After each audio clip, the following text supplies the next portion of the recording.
I have a feeling that most people playing the Ostian Repeaters in Dauntless think that they are safe because they can be like this guy. But then I see 3 people going into a fight with 3 Ostian Repeaters and get their asses kicked like this.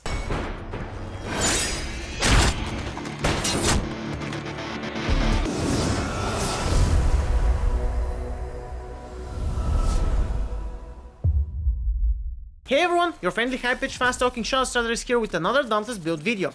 Today we'll be looking at the awesome and only ranged weapon, currently at least in Dauntless, the Ostian Repeaters or the guns. For any gunslingers that want to feel like Arthur from Red Dead Redemption, then this is the weapon for you. And this build will help you deal with most stuff in both solo and team situation, although it is not a build I would advise new players to use. The quick shadow ads. You can now support me both in Dauntless in-game store and the Epic Store by inputting creator code ShadowStrider, it is written with a 0, whenever you make a purchase. Input it in either the support the creator field or the creator tag field. I also stream on Twitch both gaming and music composing, so come join me sometime by clicking the link in the description. Cutting down to the chase, here are a couple of answers to a few questions regarding this build which will tell you whether to check it out or move to the next video. Is there a link to this build? Yes, in the description. Is this build good? Yes, it is. Is this a meta build? I don't know what the word meta means. Is this build going to help me kill all behemoths in the game? Probably yes. Is this build easy to use? No, it requires some amount of skill since you're using the Predator cell. Is this build going to help me against Scorestone Hillian? Hell yeah, it will! You cannot burn me, I'm already on fire! Let's start with the weapons. In the Repeaters you'll put a Predator and an Evasion cell. You might wonder why Evasion, and as strange as it sounds, due to the camera difference in angle, for me it's difficult to properly evade while using the Repeaters compared to other weapons. I feel the behemoth attacks are coming faster while they are not, and I get hit because I tried to evade earlier while at the same time they're not different. So I give myself some help by using the extra invulnerability window from the Evasion. The barrel you will use will depend on the behemoth you're fighting. Although the standard barrel does not give the most damage, it gives universally usable damage against everything. The salvo chamber is my favorite one to use, and I kind of suck using the full bore chamber, so that's my obvious choice. The Captain's Grip is a necessary pick since you will need as much attack speed as possible. For your Prism, you will use mainly the Searing Prism against any behemoth. I do use it against Blaze ones too, but you can always switch to the Eclipse one against them or the Snowdrift one.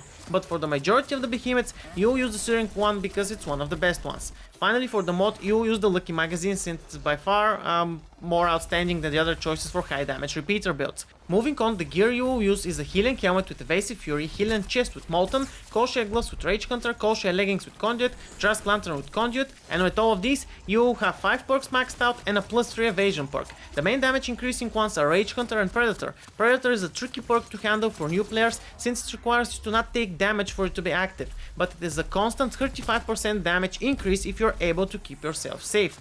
Conduit and Evasive Fury combined with your Captain's Grip will give you all the attack speed you might ever want, or at least close enough to force you to use left click mouse button macros to fire as fast as possible. And finally we have Molten, the savior. This perk will protect you and keep you away from the Scorestone flames of hell, and from any other flames in the game. It will at least give you a chance unless someone steals your Molten buffs. Molten will give you attack speed and movement speed as well as fire immunity, which is helpful against all of the Blaze behemoths in the game.